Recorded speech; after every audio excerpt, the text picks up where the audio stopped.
songs and the music.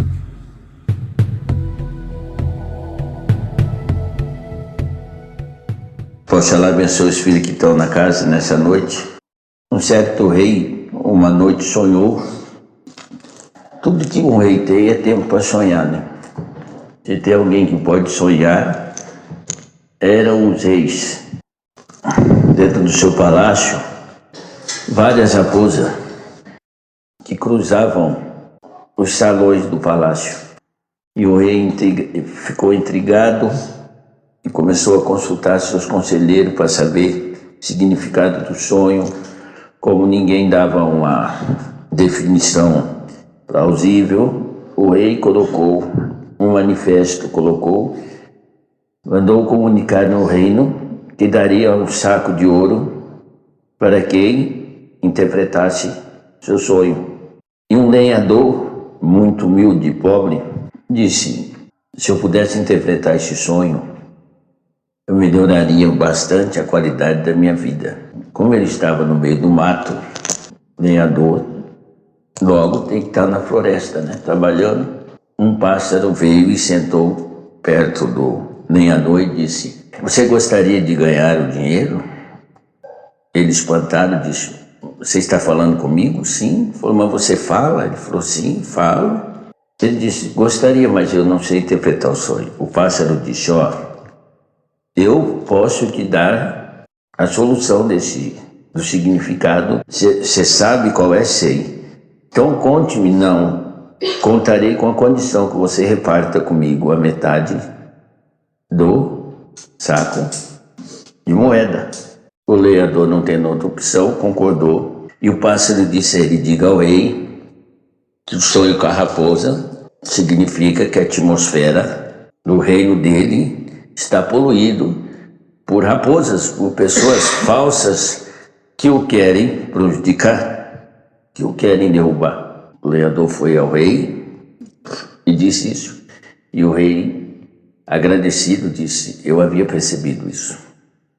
Toma aqui seu ouro e vá. O lenhador, no meio do caminho, pensou: um pássaro desse tamanho vai precisar de ouro para quê? De moeda para quê?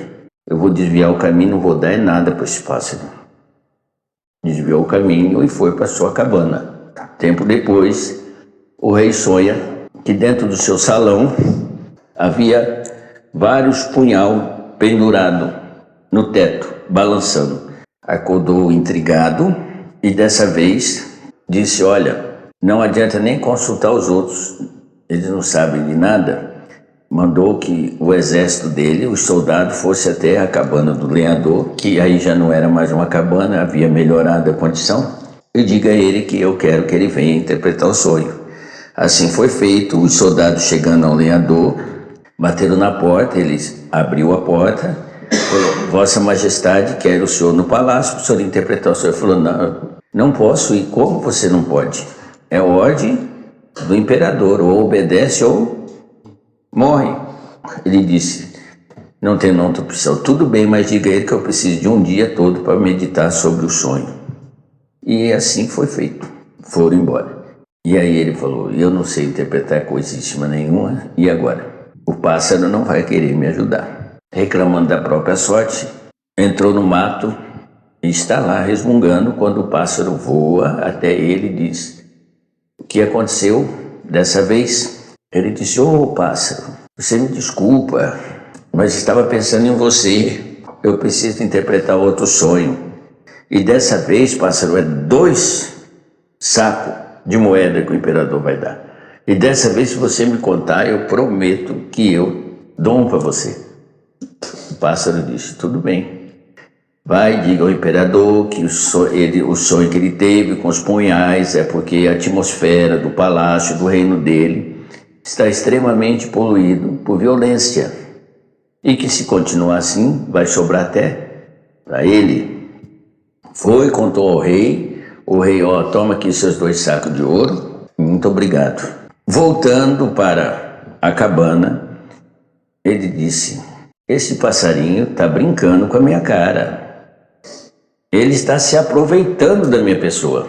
Eu tenho todo esse trabalho de vir aqui, correr o risco de interpretar o sonho do rei, confiando na palavra de um pássaro, e ainda eu tenho que carregar essas 2 sacolas de moedas de ouro pelo caminho, levar para ele, e ele não vai fazer esforço nenhum. E eu que tive o esforço de vir, de falar, vou ter que ficar só com um, vou eliminar o problema, vou matar o pássaro. Chegou no lugar do encontro, com a pedra escondida. Quando o pássaro chegou perto, falou: e aí, deu certo? Ele disse: já vou te mostrar o resultado. Pegou a pedra e tacou no pássaro. Mas o pássaro, rápido, desviou-se da pedra e voou e foi embora. E ele foi para sua casa com as 2 sacolas de ouro. Tempo depois, o rei sonhou que o seu palácio estava completamente invadido por ovelhas branquinhas. E ele, preocupado com o sonho, dessa vez já mandou imediatamente ir atrás do lenhador, que agora já não era lenhador. Chegando lá, o imperador quer falar com você para você interpretar o sonho. Ele disse: olha, eu não ando mais mexendo com isso.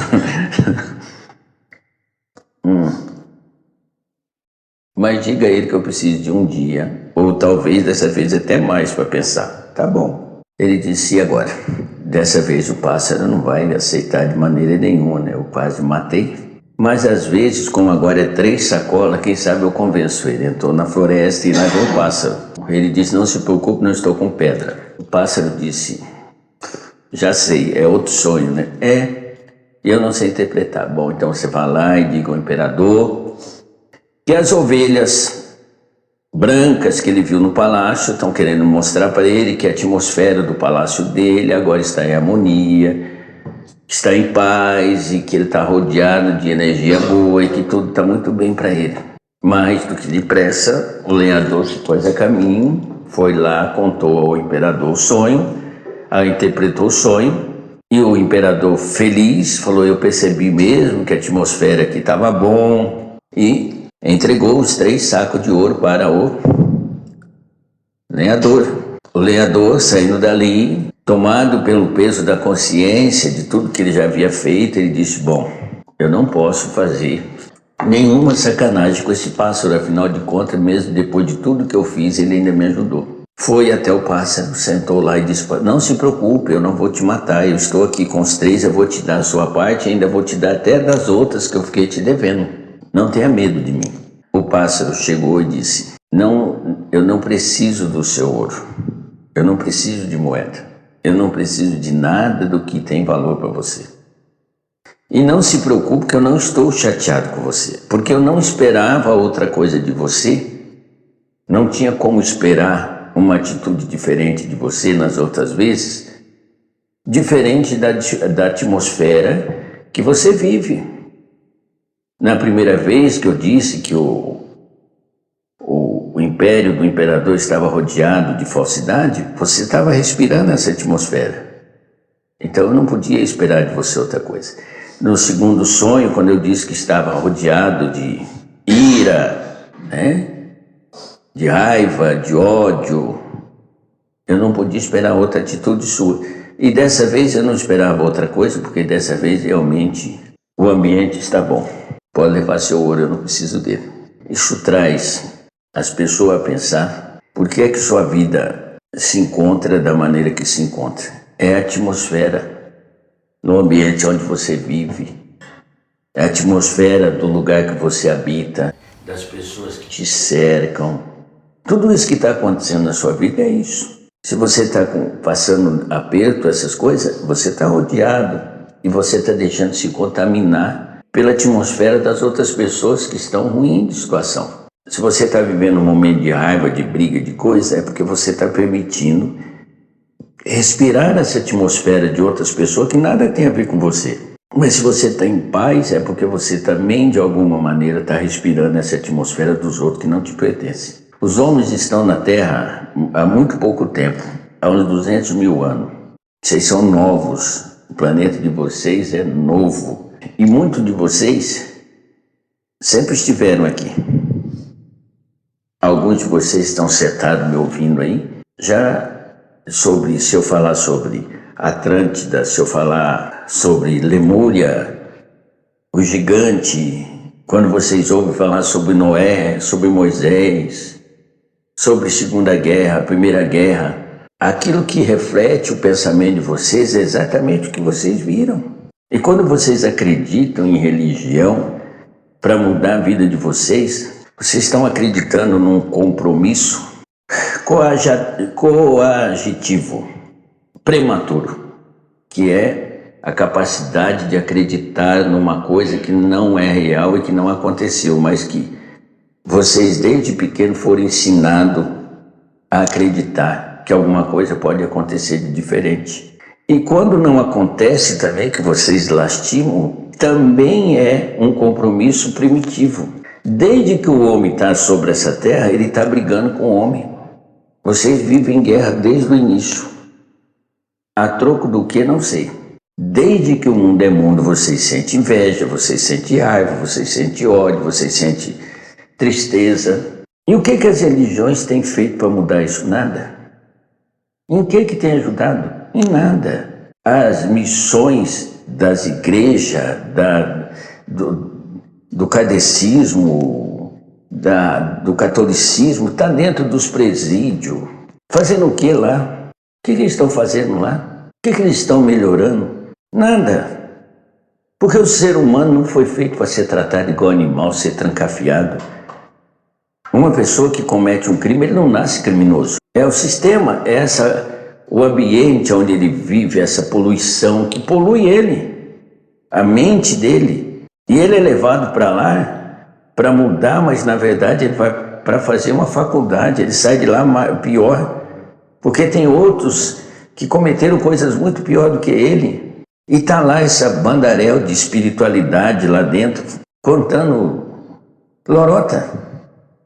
Você não consegue mudar um ser humano quando você dá castigo a ele. Até pouco tempo, as pessoas que eram loucas eram tratadas assim, apedrejadas, eram mortas, até que se conseguiu entender que elas precisam de tratamento. Quem é bandido também precisa de um tratamento. Ele pegou uma doença da sociedade. Ele não teve equilíbrio e partiu para aí.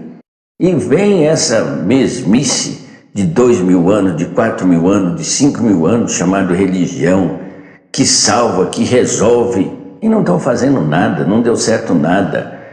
Cada ano que passa, mais assassinato há, mais estupro há, mais violência há. A todo dia se dobra o número de maldade no mundo. O ser humano até pouco tempo usava 30% só do seu despertar, da sua consciência. Passou aí 2, 4, 5 mil anos usando. Agora, de uns tempos para cá, do terceiro milênio que vem se abrindo, subiu 5. O ser humano tem 35, ele usa 35% da sua consciência. Isso significa luz na mente da pessoa.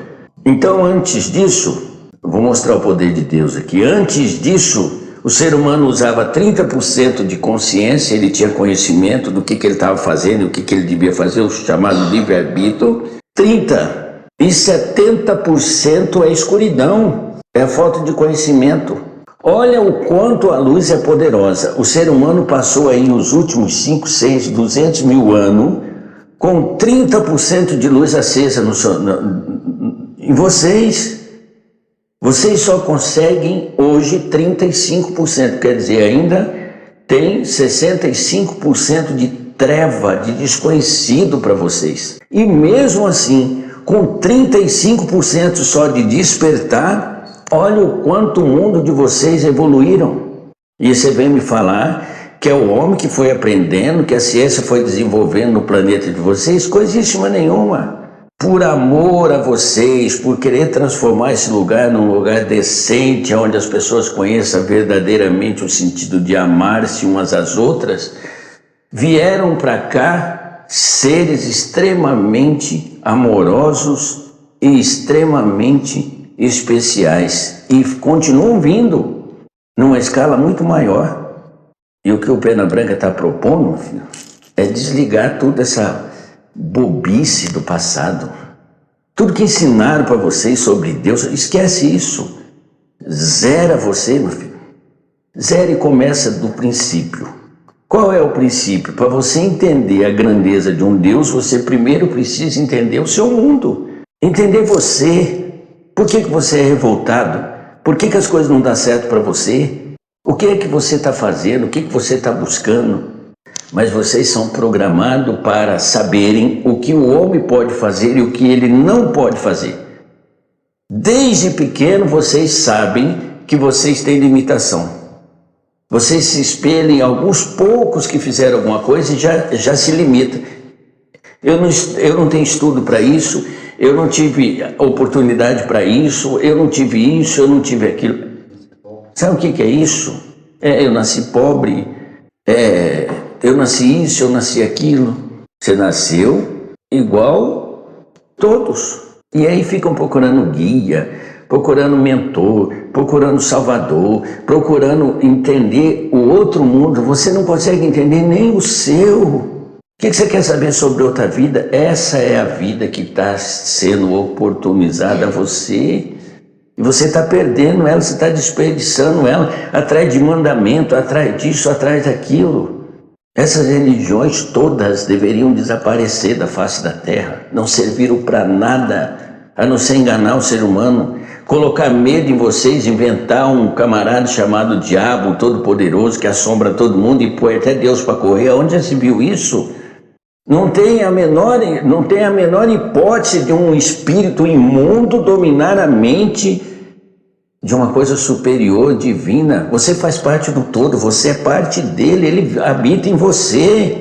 Aí vem essas baboseiras, pregar mandamento, pregar isso, pregar aquilo, e prega isso, estão tudo mentindo, escravizando vocês, tirando o direito de vocês terem as escolhas de vocês, de serem livres, mas principalmente encontrar a si próprio. Quando você encontrar você encontrou Deus e Ele não vai se separar de você nunca mais. A sensação que eu sinto é que o ser humano tem a sensação que ele foi jogado nesse planeta bem longe de Deus. Vocês têm a sensação que estão longe da casa, estão longe do Pai. E como umas pessoas longínquas, parece que vocês foram jogados nesse mundo. Aí Deus estaria de brincadeira, pegar os seres amados dele, os filhos dele, parte dele, joga num planeta para sofrer. E para ele ficar lá em cima com um binóculo, observando o que você está fazendo e te castigando e judiando. Acorda para a vida. Deus não é isso, Deus não é correção, Deus é perfeição. Vocês vieram dele, são seres perfeitos. Para com essa idiotice de acreditar que vocês... nós somos impuros do quê? Impuro porque vivem ainda como uma velha alma. Você nasceu nessa existência com oportunidade de novo. Você é novo, você é genuinamente modelo novo. E você sabe, aí dentro dessa velha alma, você sabe que você veio para cá, não é para sempre. Você sabe que você está experienciando esse planeta, essa vida. Lá no fundo você sabe, mas como você foi programado, a sua memória primitiva desde pequeno, seja na fé que você devotou, te ensinou tudo errado e continua ensinando. É só parar e pensar, meu Deus, desde que o mundo é mundo, existem religiões e elas não conseguiram fazer o mundo melhorar. Porque esse não é o papel de religião. Religião não veio aqui para mudar ninguém, meu filho. A religião veio aqui para dizer para vocês, vocês são amados, vocês são especiais e o Pai de vocês não está longe. E aí quando vocês pedem, é essa coisa que a religião faz, afasta e criou a criatura e o Criador, ambos se fundem num só. Vocês são o Criador e a criatura ao mesmo tempo, não é separado, não existe isso.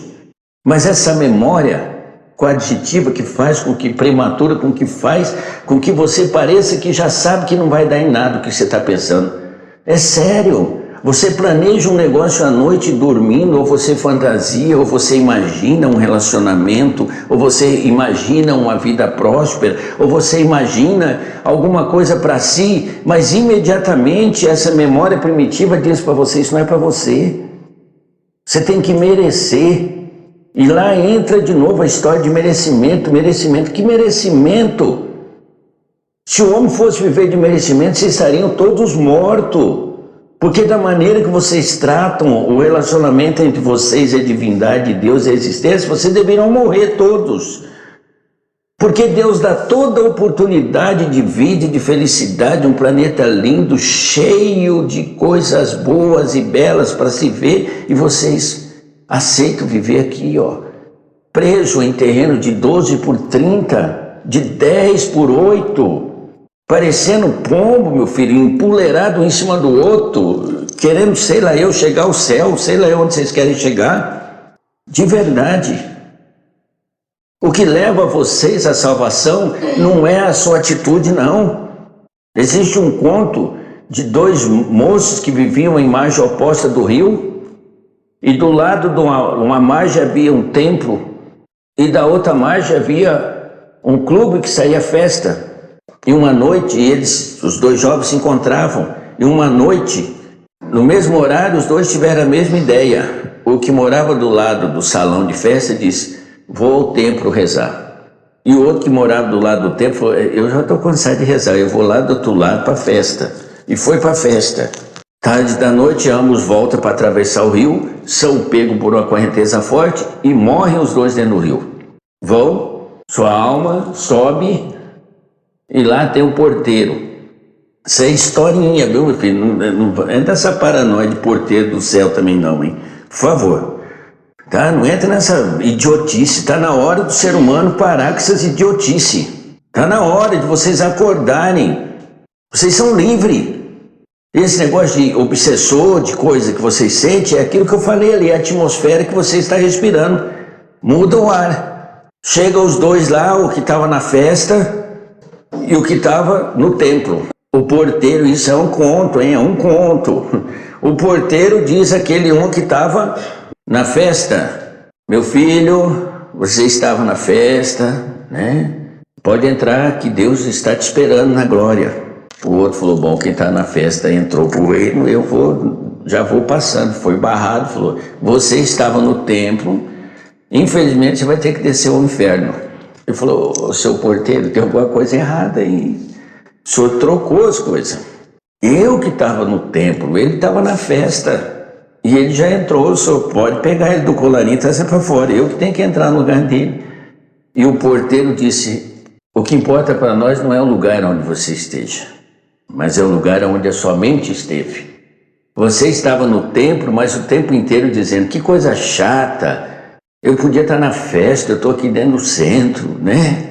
No templo, escutando o Pena Branca conversar fiado aqui, né? Falar coisas que eu não quero ouvir, porque me ensinaram desde o princípio que regras e regras de mandamento, e ele está falando para me esquecer isso. Enquanto o outro que estava na festa estava dizendo: eu estou desperdiçando minha vida aqui, eu poderia estar lá agora agradecendo a Deus, louvando a Deus. E eu estou aqui. Que vergonha que eu sinto de mim. Isso é um conto zen, como fala, só para mostrar para vocês que não é atitude de você. Meu filho, errar erram, mas muitas vezes você erra inconscientemente. Você não percebe o que você está fazendo. Como que vai perceber se está 35% acordado e os outros 65% nas trevas, na escuridão? Isso prova para vocês que vocês não têm que ter medo de treva, de escuridão.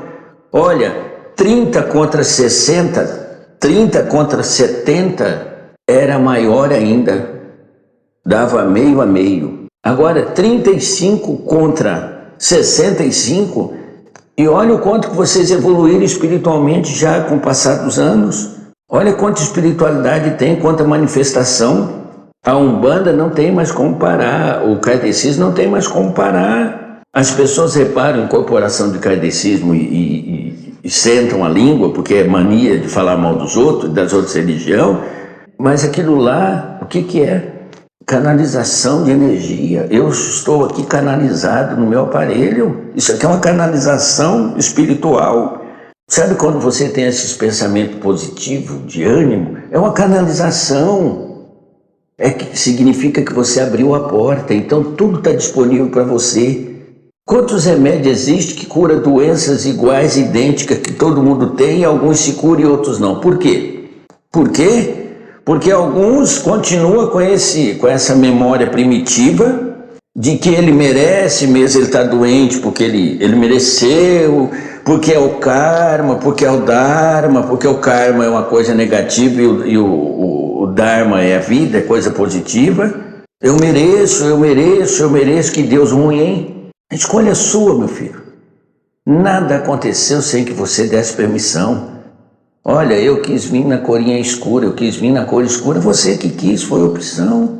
Olha, eu vim com o olho cego, foi opção.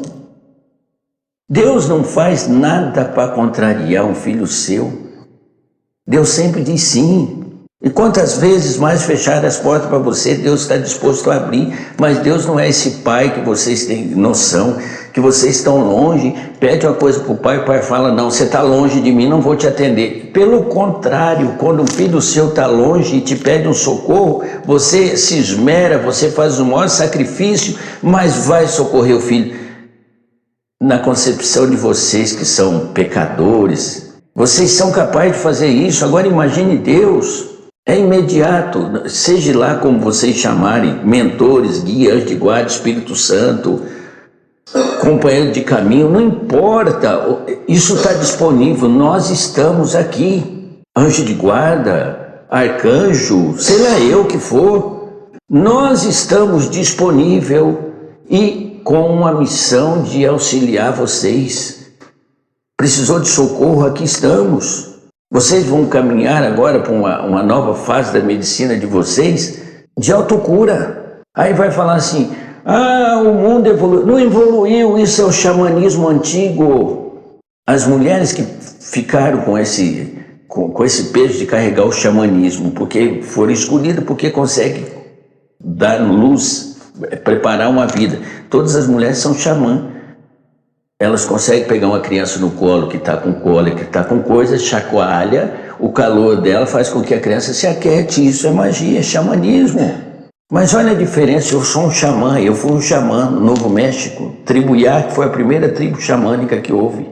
Sabe qual é o nosso grande legado? Eu vou falar para vocês. Ouvir os grandes caciques, como eu fui um deles, eu pouco falava. Minha tribo ouviu muito pouco a minha voz. Vocês falam demais. Tem muita gente falando e pouca gente para ouvir. Tem muita gente gritando e pouca gente disposta a ficar aguentando grito. Tá muita confusão na terra, é muita gente falando, muita gente que sabe. Muita gente dizendo, eu sei, eu sou, eu vou, eu faço, eu aconteço. Um índio xamã jamais vai te interromper durante sua fala, porque ele quer te ouvir. Mesmo que você esteja falando bobeira, ele vai te ouvir. Essa era a nossa regra do conselho dos sábios, do conselho indígena nosso. Por mais que um companheiro nosso estivesse falando asneira, nós ouvíamos. E se nós acreditássemos e tivéssemos certeza que o que ele estava falando não tinha sentido, nós não ousava dizer para ele ou contradizer, dizer para ele, o que você está falando é bobeira. O nosso silêncio já dizia tudo. É por isso que as coisas não dão certo para vocês falam demais. E falam com Deus, e conta da sua vida para o outro, e o outro já fica sabendo da sua vida, já aumenta para o outro, e reclama daqui, e fala dali. O que isso tem resolvido na sua vida, meu filho? Nada. Isso tem exposto as suas fraquezas, isso tem exposto as suas coisas, isso tem exposto a sua vida. É hora de mudar. Eu estou fazendo um chamado para você parar, esquece toda essa bobeira, muda. Todo mundo que veio aqui para a terra e começou a falar demais, mataram. Só não vão conseguir me matar que eu já fui. Pode matar essa matéria. Mas falo demais. Olha como no princípio não havia nada. No princípio havia nada. E aí o verbo se fez. A pior besteira que aconteceu. Deus não tinha nada que ter falado. Se ele tivesse ficado quieto, ele estaria feliz. Ele foi inventar o verbo. E o verbo ser, pronto, danou tudo. E vocês renegam essa essência divina do princípio lá. Do eu sou, vocês não afirmam isso, é por isso que vocês não vão para lugar nenhum, vocês têm vergonha de dizer quem vocês são realmente. Vocês dizem o que os outros querem que vocês sejam, abandona essa velha prática de praticar a espiritualidade. Assuma você, meu filho. Você é único, você é uma coisa especial para a existência. Mas não abra mão do livre-arbítrio, do direito de escolher. Não abra mão disso. Agora não fica com essa ideia primitiva que há 200 mil anos está aí, de saber que é limitado. Porque eu não tenho uma faculdade, eu tenho que me contentar em trabalhar. E daí? Quem tem faculdade tem o quê? Não tem conhecimento nenhum dele próprio, é coisa dos outros. Que hoje, com toda a tecnologia que há, qualquer um pode ser um autodidático em pouco tempo. É só começar a ser curioso. Curioso. Documentário, internet, isso, aquilo. Verdade, isso que eu estou falando para vocês. Você está achando que não vai ter gente que vai ficar o pé na branca? Vai. E daí? Eu estou me lixando para eles, eu não estou aqui amando deles. Eu vim para fazer o que a Umbanda veio para fazer. Acordar as pessoas. Eu vim para fazer o que a Umbanda tem que fazer, o bem. A Umbanda é o novo. É ter um começo e ter um fim. Tudo que começar, terminar. E quem não faz isso dentro de um templo de Umbanda, ele não sabe o que é Umbanda. Uma força cósmica universal e movimento contínuo que se renova. Nada é velho conosco. Você também tem que abandonar essas ideias velhas de limitação, de olha, Deus fica me cuidando, Ele me castiga, castiga coisíssima nenhuma. É você que se autoflagela. É você que autodenomina prisioneiro do destino. Não fica contando quantas encarnações, não. É facinho de saber quanto tempo você teve por aqui. É só lembrar de alguma coisa que o mundo fala que acabou. Lembra do gigante, daqui a pouco vem na sua memória. O gigantão é você. Você permaneceu aqui. Você é uma velha alma. Faz tempo que você anda por aqui. Tudo isso que você está passando, você já passou. É opção sua. Opção sua. Se aqui fosse ruim, não tinha aumentado tanto de espírito que está encarnando aqui. Tá, que eu saiba, Deus não é, com todo respeito, uma porca de procriação. Que porca que dá filhote adoidado. Que está aumentando. Deus fez tudo perfeito para que permaneça perfeito. Não tem ninguém aí poderoso para se opor a Ele, não. E Ele não é ruim, não. Ruim é vocês de visão. Ruim é vocês de atitude. Ruim é vocês que se limitam. E olha como Deus é bom, colocou a Umbanda. Vou falar da Umbanda porque é na qual eu estou. Mas as outras também. As outras religiões também com um mecanismo de despertar, de fazer a pessoa acordar, algumas de maneira arcaica ainda, mas que para alguns funcionam. Porque a pessoa não fica apego a dogma, a paradigma, a pessoa se liberta, a pessoa fala, ei, eu e Deus sou maioria, Deus está olhando por mim, as coisas vão dar certo para mim, as pessoas se curam. Todas as doenças do seu corpo são causadas por você. E você tem o poder de curá-las. O divino habita em você. Você tem poder de fazer riqueza, meu filho. Se tem uma escuridão que você tem que ter medo, é dessa falta de usar a sua capacidade, os seus dons que Deus te dá. 200 mil anos para o homem sair de uma capacidade de 30 para ir para 35 é muito pouco ainda. Vocês vão levar mais 200 mil anos para conseguir chegar lá nos seus 50%. Mas é como nós, índios, nós plantávamos a semente na terra e cuidávamos da terra porque nós sabíamos que a terra falava com nós e ela continua falando com vocês. Tudo fala, a planta fala, os pássaros falam, os animais falam. E Deus fala também, mas Deus fala numa sintonia serena, não auditível, mas sensitível. Deus não fala para você ouvir, Deus fala para você sentir. Ele é aqui dentro, é no particular. Deus fala com você aqui, meu filho, é aqui dentro, na sua alma. Mas essa sua cabeça dura, às vezes te coloca em fria. Eu estou padecendo isso porque eu estou pagando. E lá dentro Deus está falando, não é nada disso não, meu filho. Isso é coisa da sua cabeça. É a atmosfera que você está respirando que está te fazendo mal. Muda, troca suas amizades, se afasta do que é mal. Alguns iluminados passaram por aqui, falou isso, apartai-vos do mal. Sai dessa atmosfera. Limpa teu castelo para que Deus venha habitar. Deus não gosta de vir habitar no meio de rato, no meio de falsidade, no meio de fofoca. Aprenda comigo, o índio americano. Fale menos.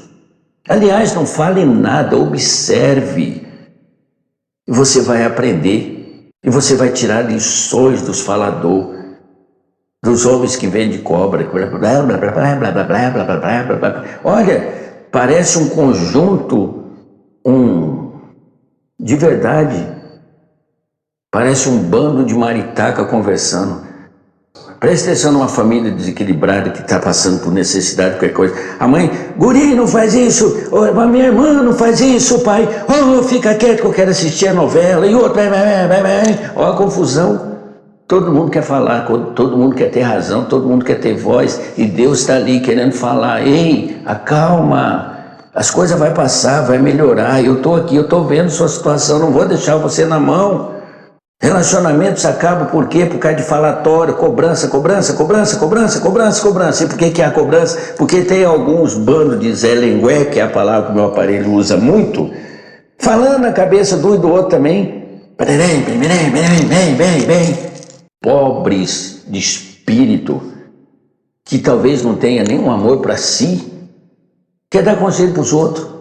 Um ferrado na vida, meu filho, que não tem ele nem beira, falando, pô, você não tem dinheiro porque você não economiza, porque você não sei o quê. E se ele morrer amanhã, o que valeu ele economizar? Vai viver. Agora, se você fizer compromisso, cumpra-os.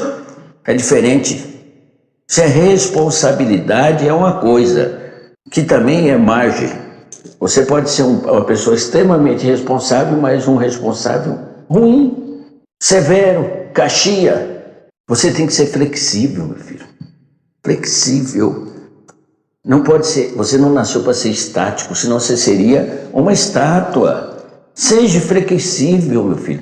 Tem vezes que a vida não está boa, não é só para você, é para todo mundo. É aquilo que eu estou falando, a atmosfera onde você está vivendo. Não deixe se contaminar com esse ambiente, saia dele. Você não precisa respirar aquilo. Procure um outro ar.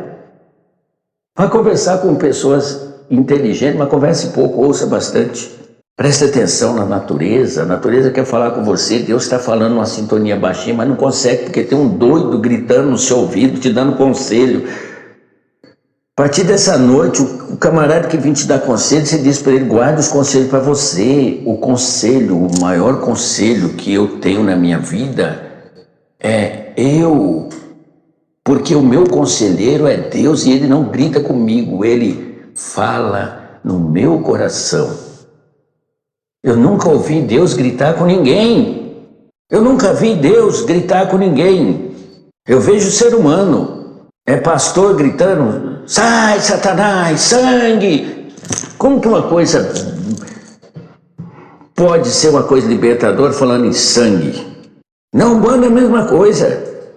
Os pães de santo que dá chilique, meu filho, e dele grito, e a entidade dele parece que é uma entidade totalmente primitiva, o homem da caverna, o homem de Antedal lá do passado, lá. Que o ser humano vai tomar paz com ele, não sabe se está diante de um espírito de luz ou se está diante de uma pessoa possuída, com aquele carão de feios, fazendo cara feia. Para que isso? As pessoas já têm medo da própria cara, as pessoas já não têm coragem de olhar o próprio rosto no espelho. Vem num tempo de Umbanda para ver uma entidade de luz, chega aqui, o médium já não ajuda, mas ele piora a situação. É sério, dá vontade de perguntar para a entidade, você está com algum problema, prisão de ventre, o que é seu problema? É sério, isso é para Umbanda. Umas entidades de esquerda fantasiadas, parece que vive num eterno carnaval todo dia. E também a mesma coisa. Falando palavrão, isso não é entidade não, isso é o médium. Entidade que a entidade sabe muito bem o seu lugar e sabe que a missão dele é vir aqui para esclarecer, não é para vir confundir ninguém não. Vir amedrontar os outros. O ser humano vive ditando regra para os outros, vive querendo corrigir os outros, mas não aceita a correção. Se um mentor espiritual chamar a atenção do médium, ele some do terreiro. Mas ele pode bagunçar com o mundo espiritual nosso, ele pode bagunçar com a nossa gira, ele pode entrar, ele pode fazer, ele pode acontecer dentro da espiritualidade, dentro do terreiro, o que ele bem quiser. do jeito que ele achar que está correto, do jeito que ele acha que ele sabe, e a entidade tem que engolir tudo. Mas o dia que a entidade resolve que aquilo não está correto, que precisa ser colocado um freio, um mimo aparece. Faz beicinho e sai pisando duro. Isso não é papel de quem quer ter uma missão em ajudar seu próximo. Porque no caminho da missão você vai ser aceito, mas você também vai ser rejeitado. No caminho da missão, em servir, às vezes você é compreendido e na maioria das vezes você vai ser incompreendido. Quando você se propor a ajudar o ser humano, saiba de uma coisa, não espere gratidão dele. Mas faça porque é o seu papel, ser o expansor da graça do Deus poderoso e amoroso que existe lá em você.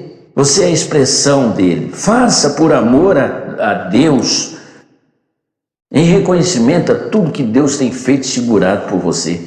Muitos de vocês talvez essa noite não estaria aqui se não fosse o amor desse Deus.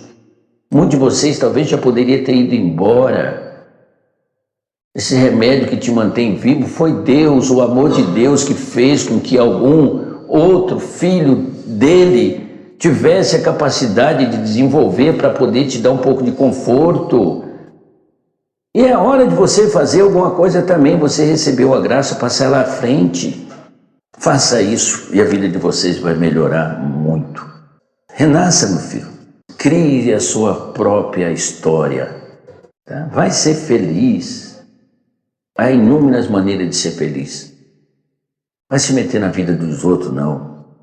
Se preocupe com a sua, que já está bom demais. Cuide da sua vida. Cuide da sua vida.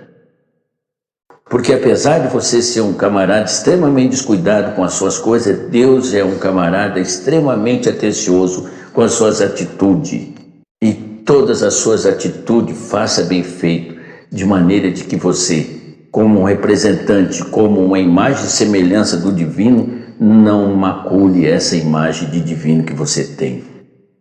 Para que Deus não tenha vergonha de ter te dado o direito de você ser livre, você está usando isso para fazer da sua vida vergonha a Deus. Mais cedo ou mais tarde você vai se encontrar com Ele. E aí já vai ter passado a sua oportunidade. Então, enquanto há tempo, faça bonito.